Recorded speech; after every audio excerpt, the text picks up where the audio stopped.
북한이 김여정 노동당 부부장의 유화적 메시지 내용의 담화 발표 후 사흘 만에 또다시 동해상으로 미사일을 발사했습니다. 미국 정부는 규탄 입장을 밝히고 유엔 안보리 결의 위반이라는 점을 분명히 했고 한국 정부는 유감의 뜻을 표했습니다. 첫 소식 조상진 기자가 보도합니다. 미국 국무부는 북한이 28일 단거리 미사일로 추정되는 발사체를 한국 동해상으로 발사한 데 대해 규탄했습니다.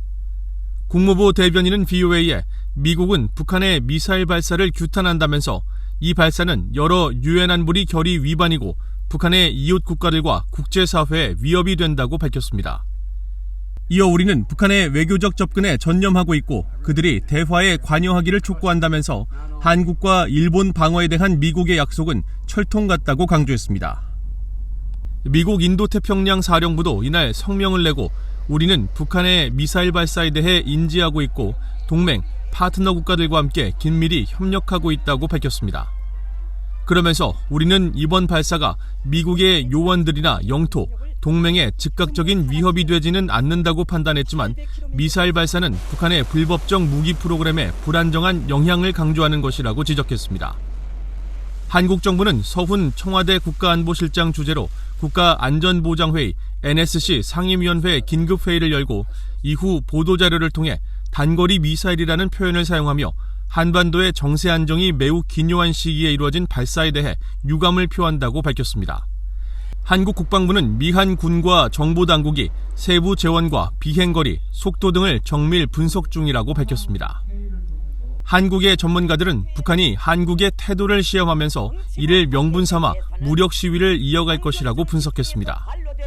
대화용일 수도 있고 또는 한국 정부 길들이기용일 수도 있고 후자라면은 한 번에 끝나지 않고 두세 번 이렇게 반복되면서 강도를 높여갈 가능성도 배제할 수는 없다. 민간 연구기관인 아산정책연구원 차두현 수석연구위원은 김여정 부부장의 담화에도 북한의 태도가 실질적으로 바뀐 것이 없다며 미사일 발사를 통해 자신들의 요구를 받아들이도록 미국을 설득하라고 한국 정부를 압박하는 것이라고 지적했습니다. 한국 정부에 대해서는 종전선언을 하고 싶으면 미국으로부터 지금 우리가 요구하는 바를 받아내라는 거 아니에요? 지금 얘기하는 그 이중적 잣대 이런 게 모두 북한이 핵 전력을 발전시키는 건 당연한 조치라는 걸 받아들이라는 얘기 아닙니까?